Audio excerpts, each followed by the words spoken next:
One of the biggest players in Web3 just showed an embarrassing security flaw that is probably going to be maliciously taken over by someone who is going to be trying to do a lot of phishing attacks. That's what we're talking about today. Before we do, please hit the like button, hit subscribe, check out the CT Club down below. We're giving you guys all of our trade alerts, portfolio updates, heads up on security concerns like this as well. So what are we talking about? ENS. Ethereum Name Service is a really popular tool that was actually launched in like 2016, 2017, and now it's really starting to get really popular with this idea of Web3, building money, owning your information online. A lot of celebrities are really into this Ethereum Name Service. What it does is it's a tool that creates a customized name for your Ethereum address. So instead of a 42-character long address that you have to give people to receive payments, for example, you can turn it into Heidi.eth. I do not own that domain name. Don't send Ethereum to it thinking it's going to be to me. In fact, there's a reason why. Whether we have speculated on Ethereum domain names or not, I'm going to keep that private, but we certainly do not publish any domain names that we own because that's a huge violation of your privacy. You're basically saying this is my Ethereum address, and Ethereum being a public blockchain, you can see all of the payments that are coming and going out of that address. Not a lot of privacy features with ENS. But here's the thing that's happening is that ENS is run by a DAO, Decentralized Autonomous Organization. It is their governance structure that determines how ENS functions as code.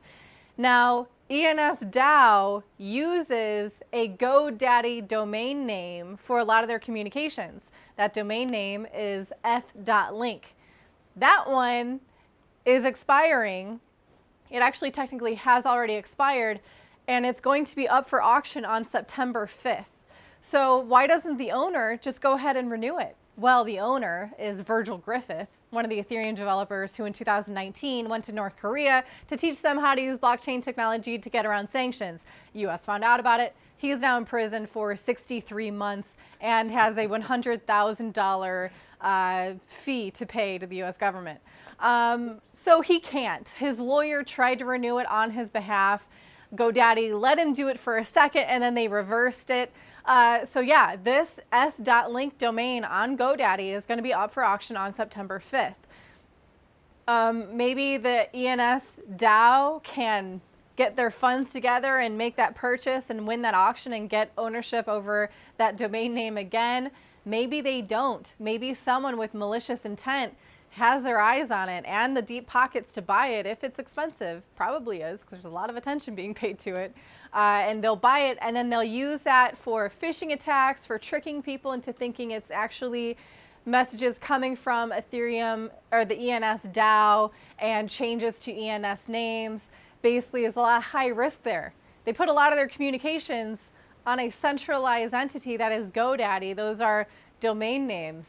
And one person was owning it. So now that we know that this is the risk of eth.link, anyone who has a company or provides services or recommends people to go to eth.link, please stop yourself from doing that from this point on. We don't know who the owner will be in the future. If you're looking for another community-led domain, go to eth.limo, L-I-M-O. That's another option that's very similar, and it's not being run maliciously by hackers or scammers. So it's community run for the ENS DAO. Check that one out instead. Basically, every day we're met with new reminders of how we've had it really good in this crypto space, how we've become lazy with a lot of centralized bottlenecks and have gotten away with it. But the tides are turning, the fire is turning up, and these centralized bottlenecks will be highlighted, and the encouragement for decentralized options will continue to grow. Hopefully, that's what I'm hoping is breeding in 2022. Despite all this negativity, it is growing pains. That's going to wrap it up today, guys. Thank you, everyone, for tuning in. Hit like, hit subscribe. I'll see you tomorrow. Bye.